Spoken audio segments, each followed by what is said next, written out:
All right, y'all, so here I am, 2024 SHOT Show. I'm at the B&T booth.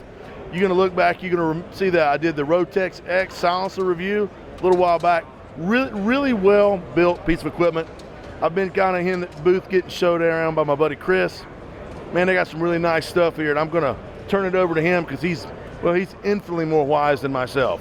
So just on this product line, and that's so far. So here's the deal, like B&T makes between 500 and 600 different suppressor models. Like, it is, to say it's thorough is an understatement. Wow, okay. So that becomes very confusing for dealers, distributors, and consumers. Okay. And like, there's just so many niche cans, like MP7 cans, and like, we make suppressors for anything. Okay. So what we've done to streamline this process is we've come up with a mainline suppressor collection. Okay. And that is what you see before you here. And this is your primary. Yeah. Let's boil it down to the best common denominator. So it's essentially, you've got two choices. Okay, you got two. We'll go with 5.56 cans first. Okay. You've got two choices. You've got Inconel or titanium. Okay. Okay. You've got K compact full size. Okay. Okay.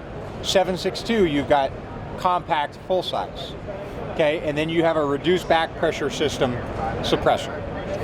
So essentially, I guess the real two options are you've got an SRBS slimline reduced back pressure system. Okay. Okay, which is like a flow through, for lack of a better word. Right. Reduced back pressure system, reduced gas, or a traditional baffled suppressor. So the thing about these is they are all, go ahead. Now let me stop you though. Sure. But your baffle suppressors still have a little bit of a flow through quality to them, right? They're like a low back pressure. Right, so it's not like when you say baffle stack, a lot of people think just like traditional can. There is a lot of, for lack of a better term, flow through quality in these. They are tuned for like a gas gun. Not unlike the Rotex X that I did for the 5.56 very AR. Yeah, like everybody knows it's going to go on an AR-15. You don't want to be over gassed, so we've taken that into account in the design and construction of that suppressor. Okay. So these things are all 3D printed. There are no welds at all. Now run that by me again. So they're all 3D printed. That's what I thought you said. Okay, there's no welds. Welds are a weak point in a suppressor. Sure. No welds. So, and they're all hub compatible. When you say hub compatible. So you can change the attachment. So you can get this with a direct thread, a Rotex SF, which is compatible with our Rotex flash hider, and Surefire's series of fast attach muzzle devices. Okay. As a hub. And then we also do a NATO Spec A2, which is like the Rotex 10 that you reviewed. Right. So again, just to recap, Rotex 10, Rotex SF, direct thread, 1/2 by 28, 5/8 by 24. Now, is there any benefit from the birdcage QD to the? It's all what you want. Like, do you want to spend $170 on a muzzle device, or do you want to use a muzzle device that your gun came with? And they equally lock up extremely tight. I mean, obviously you spent a lot of time with it. You ran that can full auto. Yeah, no problems. Right. So all these suppressors are going to ship with a Rotex SF. So they are Surefire compatible, Rotex flash hider compatible. Okay. And these are made out of titanium. Okay. So like the suppressor that you shot last year, the Rotex 10, that retailed for $675. Which blows my mind, because if you were not to stop your roll here, sure, but you compare that to similar cans, and it's twice the price. It's a huge value, and here's the deal: we have sold so many of those suppressors to like Western European NATO allies. Like, we've already recouped all of our R&D costs, so like we're just passing that savings on to the customer. Like, so we're not greedy. We're not going to try to scalp anybody. We're going to offer a premium product at a very, very attractive price. So basically, you have all your R&D, other countries pay for it. Yeah. And then now that you've made all your costs back, those savings, you're not putting that in the bank, you're putting that back in the customer's pocket. 100%. Which, because it's the right thing to do. But do you think that many companies would do that? I can't speak for other companies. I don't think that most companies have that mindset. Okay. So I just think that's different than what I'm used to hearing. It is, but I mean, the prices speak for themselves. Well, there it is. So all we did for 2024 is we went from $675 up to $775. We added $100, and the reason why we did that is because this attachment is detachable and it's made out of titanium, and that cost us about $100. So we had to go up to pay for it. Well, and everything right now is more expensive. It is, but it wasn't due to inflation. It was due to material and manufacturing costs. Sure. You know, and I think it's really reasonable to only go up $100 when, if you start to look at some other competitors that maybe use that same attachment, that they're charging $1,800 for the same suppressor. One very, very similar to it. Yeah, or maybe not even as up to par. Well, I mean, that's up for the individual user to decide. This is based off of, you know, my limited experience. So why don't you hold that for me? So this is a dummy prototype. No, that is a production suppressor. Get the hell out of town. 6.9 ounces. 7.62 full size. For those on the North Carolina standard, it weighs about as much as a red hot dog without the spicy mustard. Wow.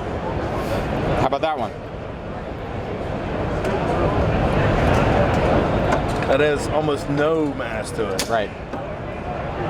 And now, what are these good for? So that length is what we call the K. That is good, ideal for use on a 14.5-inch barrel or longer. You can put them on a 10.5. You can put them on a 7-inch if you want to, but there's no free lunch with a suppressor. You know, it's going to breathe fire. It's going to be loud because it's so short. It is ideal though for a 14.5-inch or longer. But this is good for, you know, 400 or 500 rounds. No, absolutely not. Like that. So all right. So these cans, you got two options: Inconel or titanium. Right. They're 100% Inconel, so 718 Inconel. They are going to last. Like, you're going to hand them down to your kids and grandkids. But it feels chintzy. That makes sense. I'm not saying it is. No. But you understand me picking this up. I thought, you know, like a lot of manufacturers, they'll bring like a dummy can. It's a tube. These are all production suppressors. I figured this was just a tube mocked up. Nope. Okay, well, I stand corrected. And very, very effective. Wow. So we are still going to do our 52 millimeter RBS Max. Okay. But they're really machine gun suppressors for the most part. Overkill for what the average person would need? Yeah, I mean, they're really designed for a belt-fed machine gun. Wow. Whereas, you know, this, like SRBS, is a high-volume assault rifle suppressor. Okay. And so is this. So is this entire line as well, that your regular Rotex. But wow, man, you have the other thing that we did is we've made all of our pistol and submachine gun suppressors modular. So this is what, like, if you buy a pistol suppressor, an OLS M stands for modular. Okay. You really get two suppressors in one. So you get a full size and you get a compact. And so the end cap comes off, go on that one, so you get a compact. You want more suppression, you screw that on and you've got a full size. Wow. So I want you to feel this here. So same type deal, this is an SQD submachine gun suppressor. Okay. You've got a little bit of heft to it. It does, but the whole thing is RBS. So you've got a compact, you add that component, you have a full size, and then you can change the end cap out from vented to non-vented. So if you want reduced back pressure or flow through, you can have it. If you want it turned off for the ultimate suppression, we make a non-vented end cap. So you essentially buying that, you get 4 suppressors in one. Right. So, but feel this, like, I know you are an F-250 type guy or a Ram no, you heavy got F-250 HD. spot on. So if you get a rental car like a BMW or something like that, you know, they've got like the soft touch doors. They kind of clunk. You can't shut them. So feel this. That's just may I hope? Absolutely. And then just lock it right up. So other direction. Yep. Feel how that thing just like locks right up. That's nice machine work. Yeah. That is really nice machine. It's smooth as glass, threading it off and on. Yep. And that's just the modularity of it. It's high quality machining. It's high, attention to well, detail. I mean, that's that BMW, it's just slick. 100%.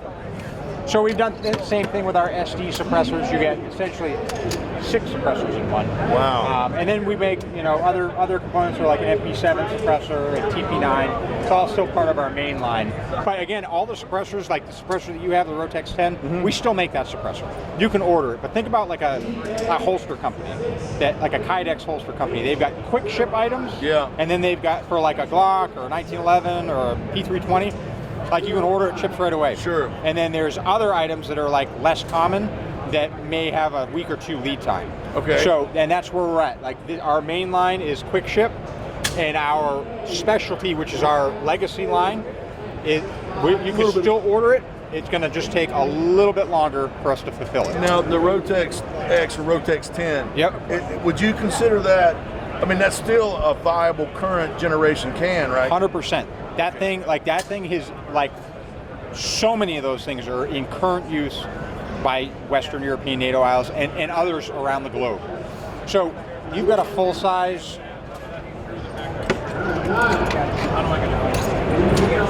So this is